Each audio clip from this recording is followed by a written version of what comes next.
Welcome to the Irish NFL Show, and we have the pleasure of speaking with Mike Florio, who I'm sure our Irish NFL Show audience will know and love through Pro Football Talk, which many of us, of course, know particularly intimately now through Sky Sports, in addition to consuming PFT Live and a multitude of other platforms. Mike, I can't introduce you any more simply or eloquently than with the words PFT uses to describe itself, covering the NFL with honesty, candor, authenticity and transparency. And I think we see that and we hear that every time through yourself, through the multiple platforms. And of course, we really enjoy eavesdropping on your conversations with Chris Sims, which I think bring a lot of entertainment as well as that authenticity, candor and transparency that we know and love.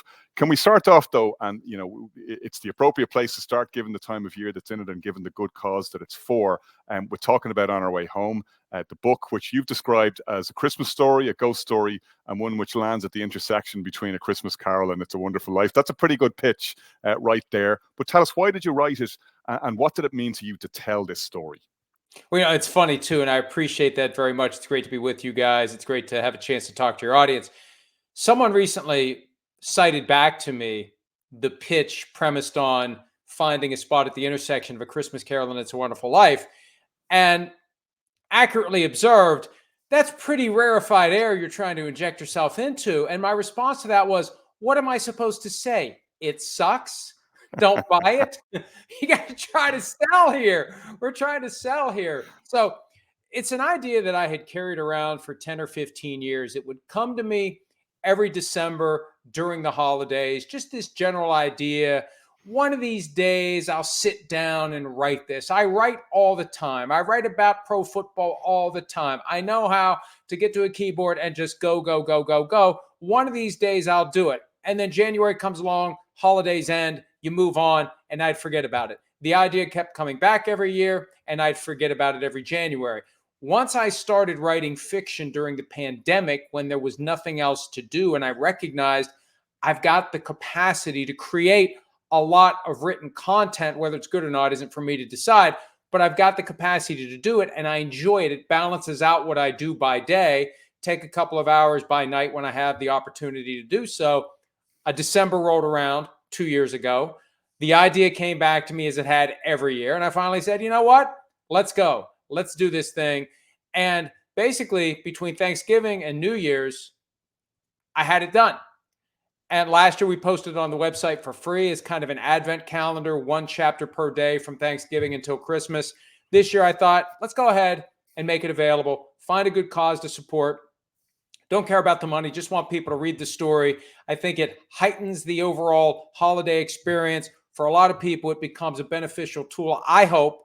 And I know from the feedback I got last year in reconnecting with family members when relationships have been fractured, coming to terms with relationships that can't be repaired because the other person in the relationship is no longer with us. That's a burden that a lot of people carry during the holidays. And I remember when I was a kid and everything was about Christmas. That was the one time a year other than your birthday you got stuff. It was a happy time. I remember hearing when I was a kid that a lot of people struggle during the holidays. And I'm like, why? Like, it's the best time of the year. You mean for a lot of people, it's the worst time of the year. And this is hopefully a way to make it a little bit brighter for the people who do struggle. Maybe they can carry something away from it that helps them fix something in their own life that needs to be fixed. I hope to inspire that through the story if you get all the way to the end. I didn't intend it when I wrote it, but it was one of the byproducts of having people read it and react to it and carry something away from it. So hopefully that's part of what will happen.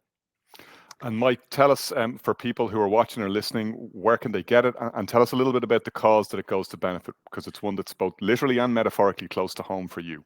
Yeah, it's $3.99, and I don't know how the transfer terms operate. I don't know how many quid that might be. I don't know how many pounds that might be, but it's $3.99 American. The Fed is killing us at the moment, Mike. So we won't even go there in terms of the exchange rate. Well, but it's still good value in whichever currency it translates in. It's $3.99 American for the ebook and $9.99 American for the printed version. And every penny I get is going to our local no-kill shelter. It's called the Harrison County Humane Society.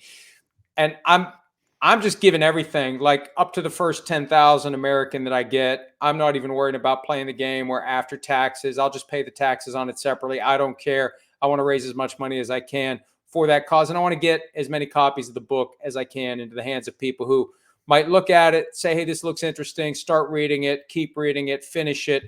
And I know every holiday season I carve out time to read A Christmas Carol, and it helps get you in the mood for the things that otherwise would irritate the hell out of you, as Ebenezer Scrooge was irritated by pretty much everything that he had to deal with. So I'd like to work that into the annual routine for some people out there to help them get in the spirit and understand that it is a great opportunity to mend some fences that need to be mended. You know, it always takes that first move. When you've got a relationship, especially a family relationship, and you haven't spoken for a while and there's hard feelings, there's an issue, just being the one to make the first move can break the ice and make you happier in everything you do.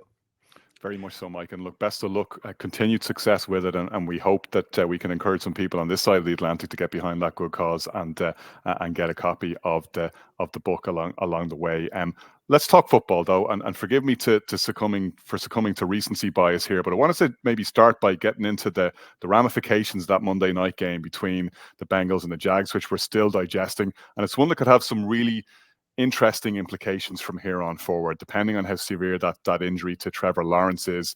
But it's very much now in the AFC as far as the wildcard race is concerned. It's a battle of the backups. We got Browning in, we got Minshew in doing reasonably well. We got God between us and all harm, Joe Flacco back in the mix and everything. Who do you think is going to emerge as top dogs in the AFC, first of all? And what do you think of the ramifications of that game that we saw last night going to be down the stretch?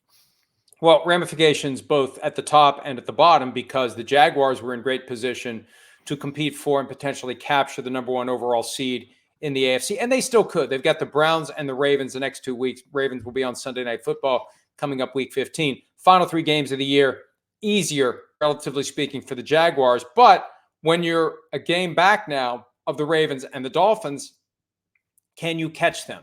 Can you win the tiebreakers? And the tiebreakers are going to become very relevant in the next few weeks as we get closer and closer to landing the plane on the season. But the Jaguars had been in pretty good shape to get the 1 seed. Now they fall into the category of we need to take care of our business and we're going to need some help at some point in some form or fashion. On the other side, you've got a cluster of 7 teams that are competing for 3 wild card berths. There isn't that clear-cut 5 seed. In the NFC, whoever doesn't win the NFC East, Eagles or Cowboys, locked in as a practical matter as the 5 seed. In the AFC, 5, 6, 7, all wide open. 3 teams at 7-5, another team at 7-5 that's on the outside looking in the Texans. 3 teams at 6-6. Who knows what's going to happen? I think quarterback play is going to be the difference maker down the stretch. Number 1, keeping your quarterback healthy. Number 2, getting the most out of the guy who's playing. And 3 of the teams on the outside looking in, Texans, Broncos, Bills, have pretty good quarterbacks right now. That may be the edge for them to take that spot. Each of those spots, it could be 5, 6, 7 by the time it's all said and done. Houston, Denver, Bills in some order among the 3 of them. With Jake Browning, it helps to have a great receiver in Jamar Chase. Makes a backup quarterback look a lot better. But quarterback play is going to be key, as it always is.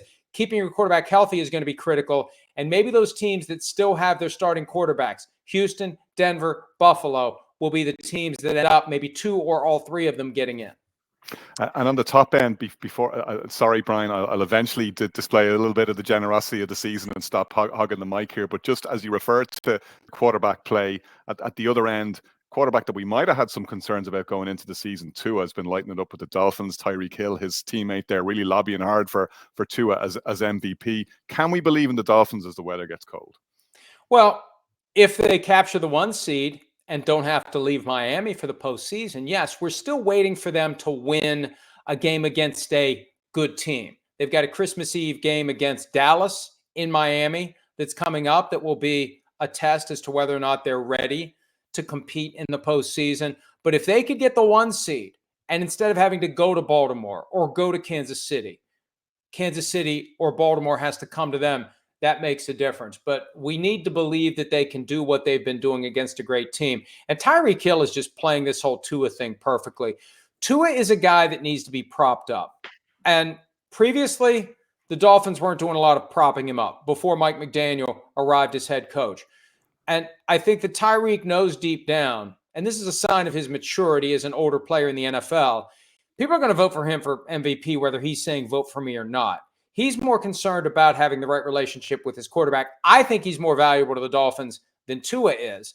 But Tyreek taking that approach of being magnanimous and generous and saying Tua is the MVP. It's all about making Tua believe he's a franchise quarterback, and you kind of speak it into existence. And look at what's happened this year.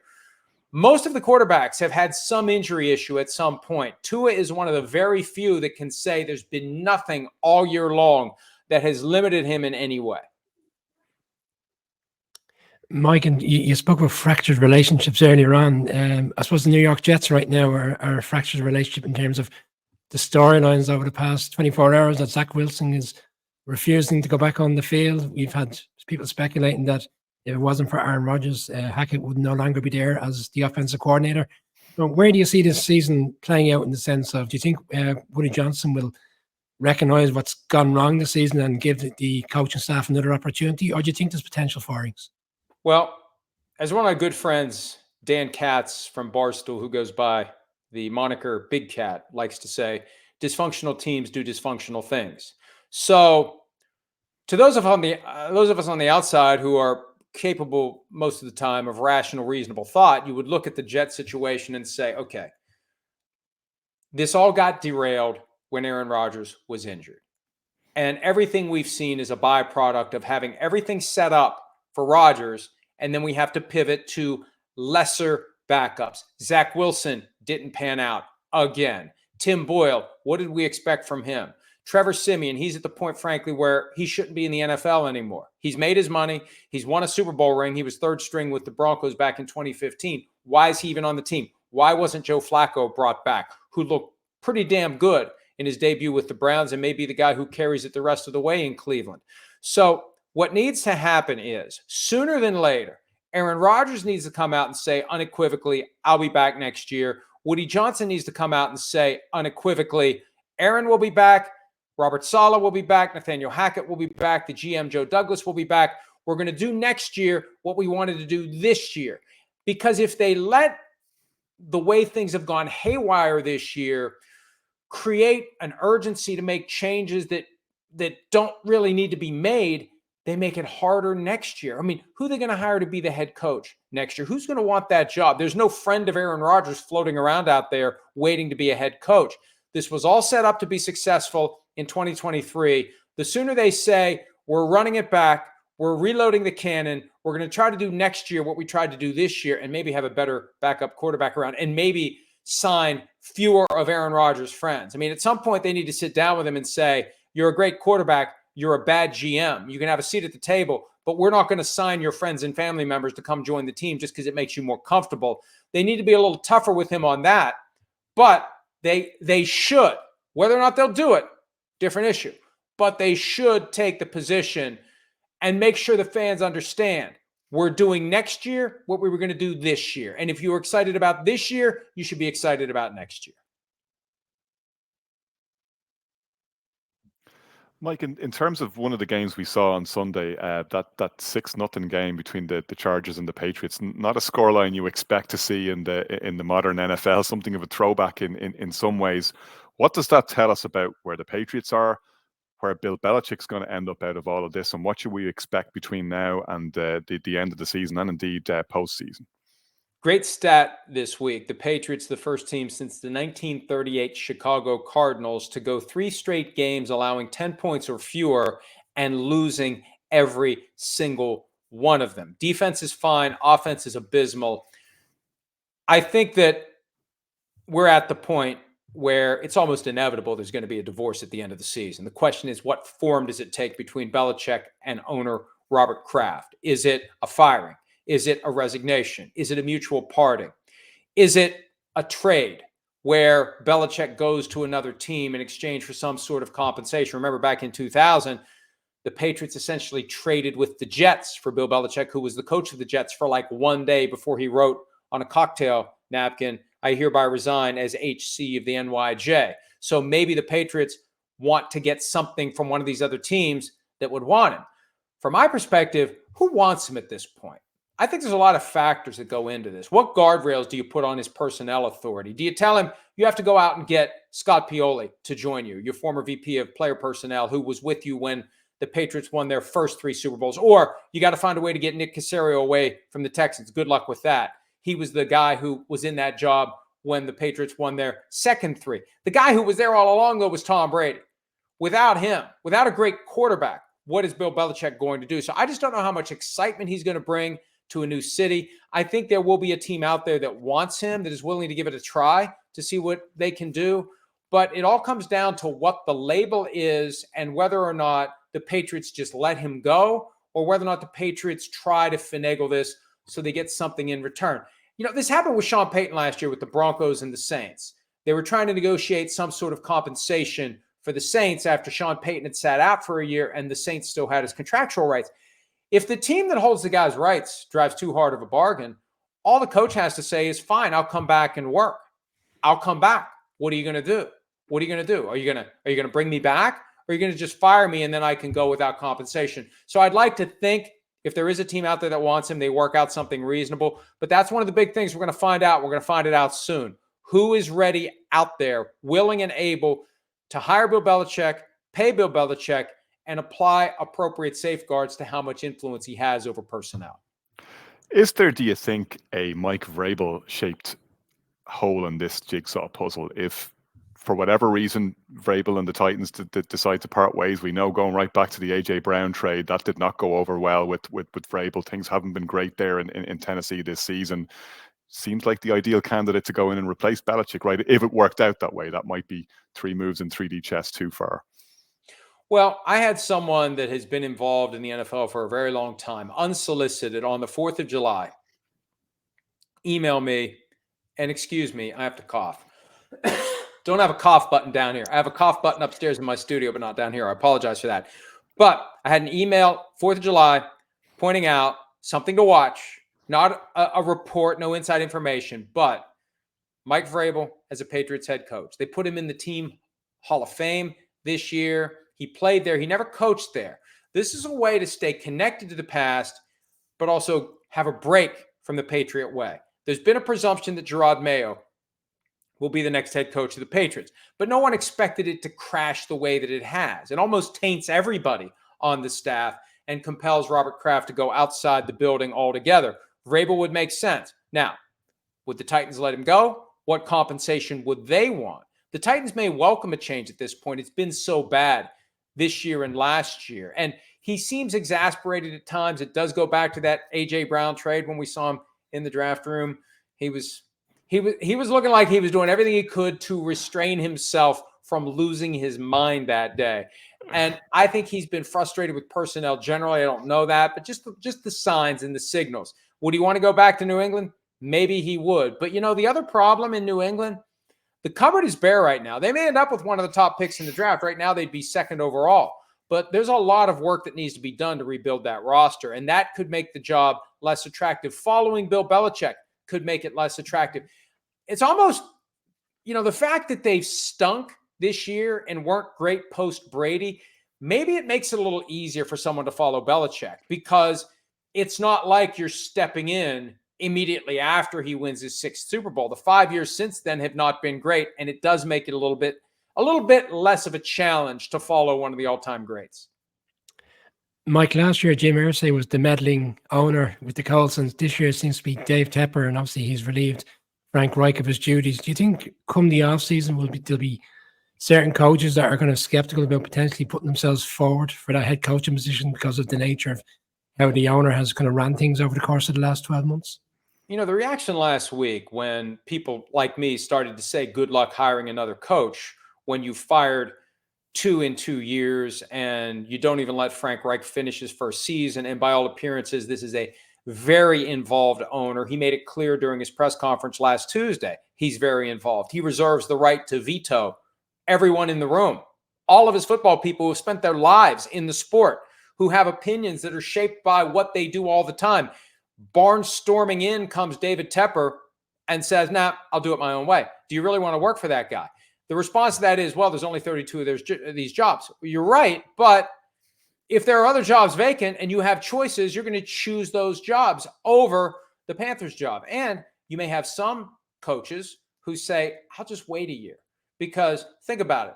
Your first opportunity, at the end of the day, it doesn't matter why you stunk. If you stink, that's on your permanent record. And if it's your second opportunity, like it was for Frank Reich, That's it. Not many guys get 3 opportunities to be NFL head coaches. So he gets fired by the Colts 1 year during the season, by the Panthers the next year, and he said it himself, my NFL journey is likely over. He's never going to be a head coach again in the NFL. There's too many other candidates out there, so you got to make these jobs work, whether it's your first or your second if you get a chance to have a second. And I think so many times when a guy gets fired from that first job, he's so desperate for some type of validation, he'll take whatever job comes his way when it might not be the right thing to do. So we'll see. But they're already putting out the word that they want an offensive coach, which makes sense. You want somebody who's going to be joined at the hip with Bryce Young and get the most out of him. Also takes Belichick out of play because he's a defensive guy. But we'll see what David Tepper is willing to do. And at the end of the day, he may have to put so much money in the pot that's the thing that attracts someone, almost hazard pay for working with one of the most involved owners in the NFL. Pay the guy extra to get the guy to come to you instead of taking a job somewhere else. An organization that is hyper-functional by comparison, and to be fair, by most comparisons, Mike, is the 49ers. We saw them make that statement win in Philly at Lincoln Field.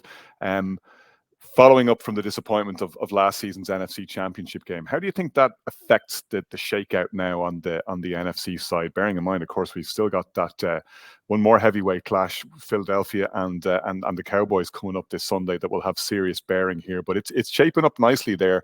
I think everybody in football wants to see those two teams that we saw last Sunday come together at some point in the playoffs, ideally in the championship game. Are we going to get there, and could it play out differently than it played out the last time? The 49ers have now beaten the Cowboys and Eagles by the combined score of 84-29. The Eagles are the best team in the NFL, and there is a gap between them and number 2. Right now, I've got the Eagles at number 2. Even after 42-19, the Eagles are still the second best team in the league. It just shows you the difference between 2 and 1. With the 49ers, the big concern is this, because remember what happened after they beat the Cowboys 42-10. They lost, and they lost. Browns, Vikings, Bengals. And the 49ers need to be concerned about injuries to one or more of their key players. Trent Williams, the left tackle, Christian McCaffrey, the running back, Deebo Samuel, the receiver, George Kittle, the tight end, Brock Purdy, the quarterback, Nick Bosa, the pass rusher, and linebackers Fred Warner and Dre Greenlaw. Once you start getting a cluster of injuries among those guys, what happens? You lose to the Browns. Then you don't have Deebo Samuel and Trent Williams for the Vikings game. You lose that one. Then you lose to the Bengals as you're trying to get healthy again. They need to keep their best players healthy. The problem is, what makes them great is that their best players always play with a complete and total abandon, fighting for every blade of grass, staying up just a little bit longer so that last guy can swoop in and hit them and cause potentially an injury. So that's the hope that the Eagles have. And you hate to be this way. You hate to hope that someone gets injured or wait. But when you look at how they play, you're not going to beat them if all their players are healthy. They beat you 42-19 in your own building. You're not going to go to Santa Clara and beat them if they have all their key players healthy. So that's what I think keeps the Eagles motivated. It's what kept the Cowboys motivated once they saw that 3-game losing streak. I mean, the Cowboys went from thinking, we're done. We've got no chance against the 49ers, to seeing the 49ers lose 3 in a row and understanding there is a way the dominoes fall, that the 49ers could be vulnerable in the playoffs depending upon who's healthy and who's not. But the thing I look out for, if the 49ers are fully healthy and ready to go, and the Eagles have a divisional round game to win before they get that rematch set in stone, I could see the Eagles being vulnerable to losing, because you could have some guys on that team that don't want to fly across the country and get their asses kicked. And it takes me back to a conversation I had with the late Demaryius Thomas after the 2014 season. The Broncos lost that year to the Colts in the divisional round. If they had won, they would have gone to New England to play the Patriots. Remember, that was the Deflategate game, Colts at Patriots in January of 2015. Demaryius Thomas told me there were guys on that team that didn't want to play the Patriots. They didn't want to go to New England. They knew what was coming. And what happened? They lost at home to the Colts. So that's a factor to watch as well. Just realizing the ass kicking that is awaiting them in Santa Clara, that could cause the Eagles to be vulnerable to an upset in the divisional round.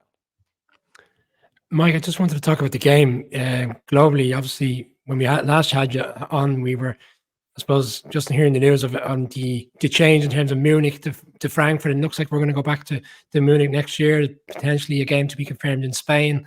You did a very interesting piece with Peter King recently, where Peter was promoting the fact that the Steelers are very keen to play a game here within Ireland in Croke Park. I mean, where does this end? Because there's so many storylines now around potentially having a game played internationally over the course of the entirety of the season. It's just gone night and day to where we were maybe 10, 15 years ago. Well, we're moving toward the point, I believe, where because there are 17 games, and I don't know if and when the NFL will expand the regular season to 18 games. It's a tough sell. It was tough to sell 17. The NFL wanted to go to 18, but that was about the same time the NFL had its epiphany that maybe we should make greater efforts to protect players. And it's hard to reconcile player health and safety with more games that count. So if we stay at 17 indefinitely, that creates the opportunity for 16 neutral site games per year. As it stands, there is a bit of a competitive unfairness to some teams getting 9 home games and some teams getting 8 and having to play that extra game somewhere else. 16 total neutral site games where you could further globalize the sport and play in all sorts of places. And I've always envisioned that what's going to happen for the NFL is the equivalent. I don't know if they have this in Ireland, but here you can buy, instead of buying 1 box of cereal, you can buy 8 small boxes of different cereals, and it's in one container, all shrink wrapped together. That's basically what you get in London. You get a variety pack of games. And that's what it's become. And I think that's what it's going to stay until they come up with a way to feel confident that they could put a team in London or in Germany or both. And I think if there's ever one team in London, there'll be 2. How do you make that work so that the teams that are there are competitive, but not too good? Like, how many benefits do you give a team in London by way of extra salary cap space, for example, extra draft picks? There's going to be plenty of players that don't want to live across the Atlantic Ocean. They don't want to take their families there. A road trip now for an NFL team consists, in most cases, of leaving Saturday night or Saturday afternoon, coming home Sunday night. Road trips, if there's a team in London, will be see you in 3 weeks. So it's going to be hard to get players to want to play there. It's going to be hard to work out tax issues, exchange rate issues. We were talking earlier about what the Fed has done. Those are all complicating factors that, apart from the travel and adjusting your body, there's just so much there. I think it's easier to say, we're going to just give you a selection of games every year. Teams are going to want to come to London, go to Germany, play in Europe, play in other countries. We're getting past the point where teams don't want to do it. I think they recognize the value. I think that's the far more likely outcome than moving a team there. And I don't think it's a coincidence that talk of teams moving to London, it always pops up just as it's about time to get maximum hype for the games in London, to give the media in London and elsewhere in the UK and Ireland a reason to get excited because, hey, one of these days, you never know, we're dangling this carrot, maybe you'll have a team. It goes away and then it comes back. And now the thing they're adding to it, guys, is maybe you'll get a Super Bowl one day too. But it only ever gets discussed during that window that they're trying to get maximum hype for the games that are being played in London and in Germany. I like the variety pack analogy, Mike, and I guess in the NFL, just like in real life, everybody ends up fighting over the Cocoa Pops in the end, no matter how many other different varieties of cereal you have in there. It very much sounds like that's what we're going to have here, where Cocoa Pops in this analogy represents your favorite team or your favorite venue, and we'll see what way it's going to go, but it's going to be fascinating. Anyway, we'll just remind people on our... They had to be upset in London that the best game ever exported by the NFL, Chiefs-Dolphins, went to Germany. They had to be upset about that. Well, we were there. We happened to have our media accreditations, so we were thankful to go to Germany. Mike, it's a much smoother experience for us traveling to Germany. You can get in and out on the same day. It's 90 minutes flying over. Stadium was quite close to the airport. The NFL thought about that one very well, but you're right, to have that particular game over there, arguably the biggest game of the season at that stage in November, and it gets played in Frankfurt. I'm sure there was a lot of Chiefs fans back home disappointed they weren't getting to see that game in Arrowhead. Big time. Mike, we'll just remind people On Our Way Home is the name of the book. You can find it through Amazon. Just search On Our Way Home and Mike or Mike Florio or just Florio. I'm sure you'll find it there. And we'd like to encourage people to support that worthy cause. Great to have you on. Really good to talk to you. And thanks for joining us on the Irish NFL Show. Guys, thanks so much. We appreciate the support, and we appreciate the fact that so many folks over there not only love the NFL, but consume and enjoy our content at profootballtalk.com and our show PFT Live on Sky Sports. It's a great fan base, so much more passion per person than what we sense in the American fans. And I don't know whether it's scarcity, I don't know what it is, but hats off to the folks in Ireland and the UK, because they don't just love it, they live and they breathe it. And it's great to see that level of fandom.